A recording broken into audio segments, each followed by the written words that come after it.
Hello, how do folks? How's it diddling? I'm in new overalls, yes, nice and bright green, but most importantly, we're back working on purple Sluple. And in this video, I'm going to explain a few bits about future shows with purple Sluple and also why I've got to get out this container. So, come and join me as I get this heap back on its wheels.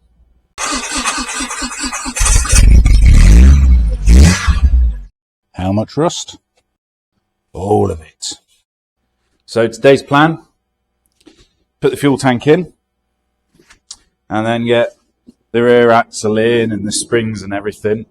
Now, I'm having a bit of not a crisis as such, but the plan for this was to get it ready for Festival of the Unexceptional, which is on the 27th of July. So it gives me about 4 months, well, in theory, 3 months and 2 weeks, as of recording this video, to get all the welding done, get it kind of titivated. Won't be able to do the paint because, let's face it, you know, it does need paint, but nobody got time for that. But like I say, I'm unsure, and I'll explain why. Currently on this car, it has no rear axle. I've been building the rear suspension. It's got new brake hoses, rear shocks, trailing arms, brand new bolts from Suzuki, the whole 9 yards. And I'm currently undersealing it at the moment in order to get the fuel tank back in. Now, it needs a lot of welding. If you've seen previous videos on this vehicle, the seals are very rotten. For instance, this hunk of metal, which I pulled off with my bare hands, is an indication of how badly patched the seals are. But that's not a problem. I can fabricate new inner and outer seals. That's not a worry. Problem is, it gives me not much time. Plus, I'm in a container that has no power or electric. So I'll get onto that as well, of why I've ultimately got to leave this container as well. Now, I got this container back in October, and at the time it was about £150 a month. Since then, it's gone up every single month, and for March, it was £181. And you know what? It's not really worth it. The fact that the prices will keep going up and up and up, it's a bit of a piss take, to be fair. So, and like I say, it's got no electric or anything like here, so I can't do any welding. Everything that I do here is all with hand tools. So the plan is to get this back home, because now that the MG's off the front, it's MOT, taxed and insured, there's a little gap, an MG ZR style gap. Well, this thing will certainly fit in that space, and it also means it'll be on the front door, and I'll be able to come out and do welding on it, because that's ultimately what's really the big project. So, I need to get this back on its wheels, but I need to do loads of underseal first. So, let me show you where I've got to. This is the state of affairs at the moment. As you can see, brand new arms, brand new handbrake cables, rear brake, soft brake lines, brand new shock absorbers, a new brake hose there. So I need to underseal all this under here. I need to tighten that up as well. Underseal all this, put the fuel tank back in and connect it up. And then once that's done, I can tighten these arms up and then get the axle, which is just over there, throw that in, lift it up, put the springs in and all that. Now currently I am missing, well, I'm not missing, it's not here at the moment, is the Panhard bar, which goes from here and it goes down to here to near rear axle. Oh, how very Japanese. So I've been thinking, getting the welding done is going to take, quite a while, you know. But at a push, I could probably get it done within a week if I really pushed, but I don't really want to push it. I'd rather take my time, get it done, because it is very rotten.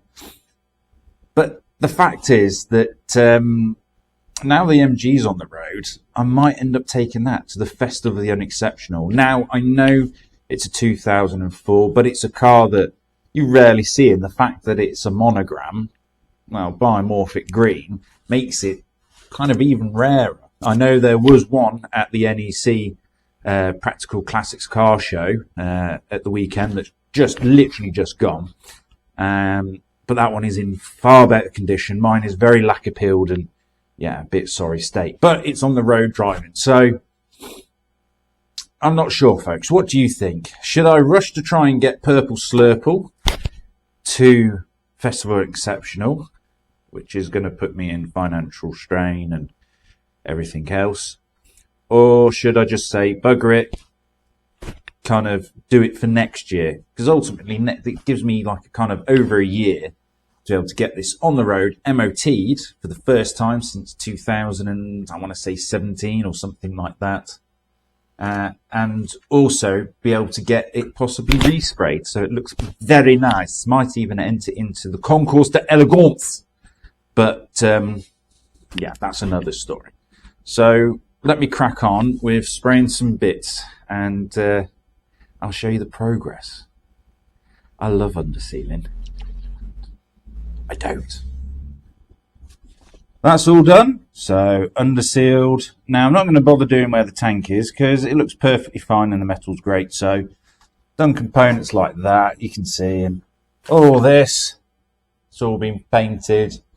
Oh, it looks like a brand new car under here. Next step is fuel tank and get it into that space, throw it in, bolt it up, job, winner. Well, after a solid 45 minutes struggling of getting this fuel tank in, it's in. I'm out of breath because I'm fat, but it's in. It's all plumbed up in the top. Hope it's, well, the connector's only going one way anyway. So that's all plumbed in. Tank's in. Next job, have a cigarette, and then chuck the beam in. Oh, I'm bloody knackered. Now, it is a bit difficult putting this tank in because, well, that's a normal car jack, so I can just about get me fat body between the tank and the floor. And yeah, but it's slowly getting there. And just like that, after about an hour or so, the rear beam is in. Let's have a gander, shall we?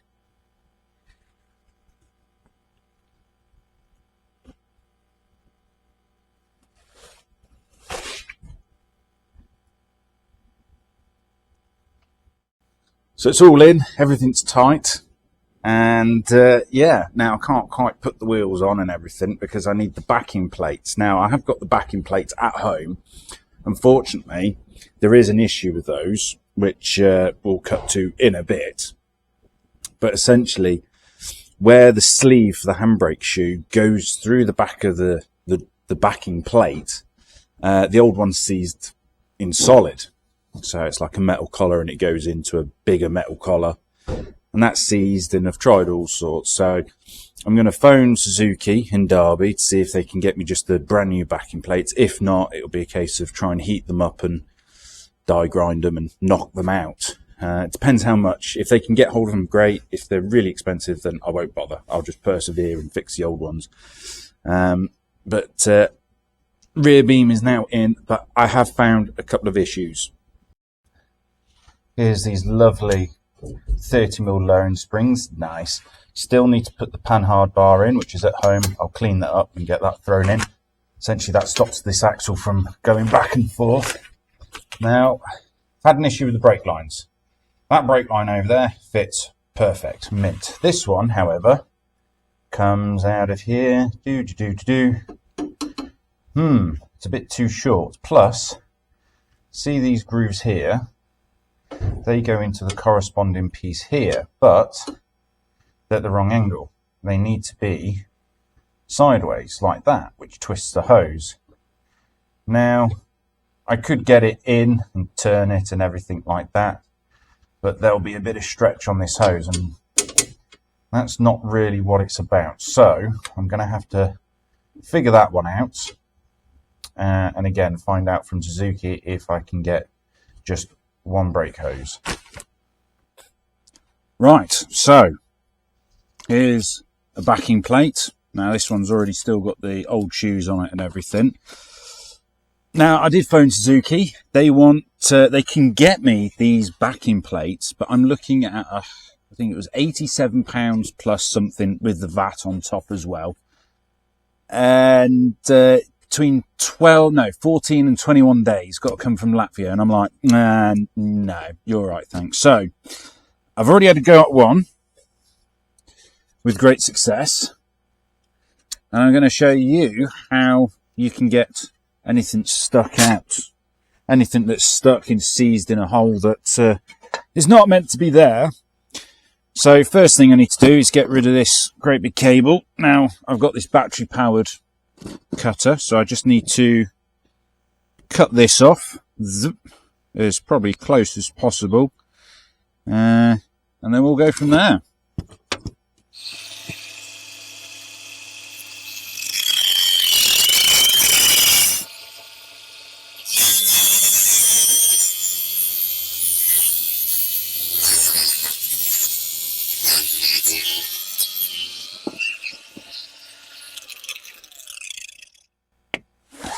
So once you've cut that off,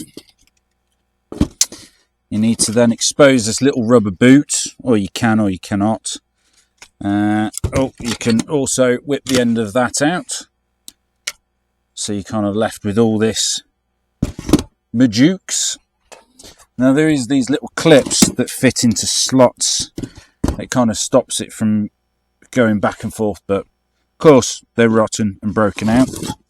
So your next step, get some good decent drill bits. Now we want one that is, yeah, that will do. Then get your drill. All we're going to do is just drill the centre of it out.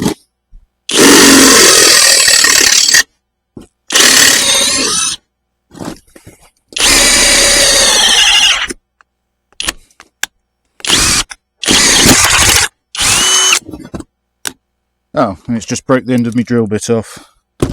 But we're through. And it's raining. So try not to snap the end of your drill bits. And then you just keep progressively getting bigger and bigger with the drill bits.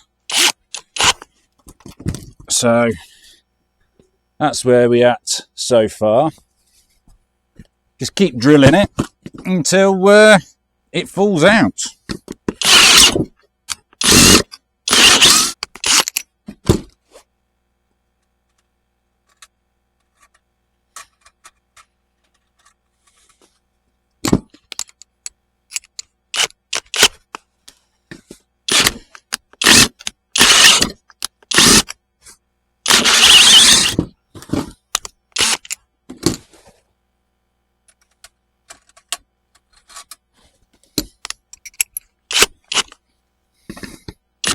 I'm not sure if you can hear, it's actually, well, you might be able to see, it's actually raining right now, or spitting.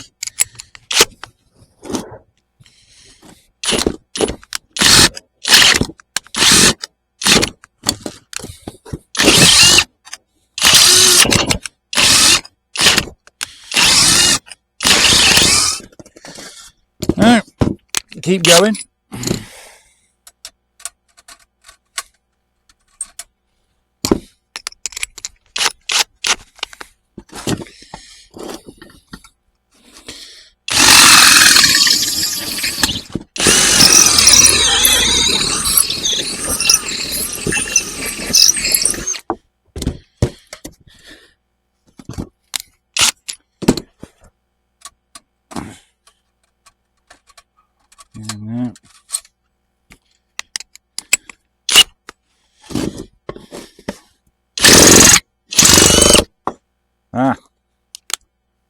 And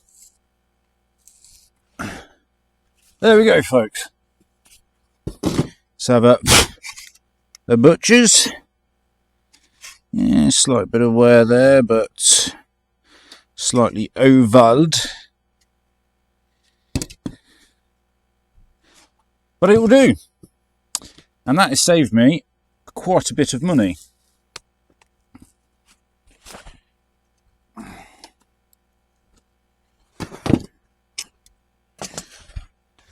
So there you go. So that was the, so this is the inner sleeve for the handbrake. As you can see, it's very rusted and yeah, slightly off center, hence the reason why it's cut that piece off. Hasn't ovaled this too bad, so the other one should just pop straight in and no problems. And also don't forget to lubricate it. So that's that problem sorted.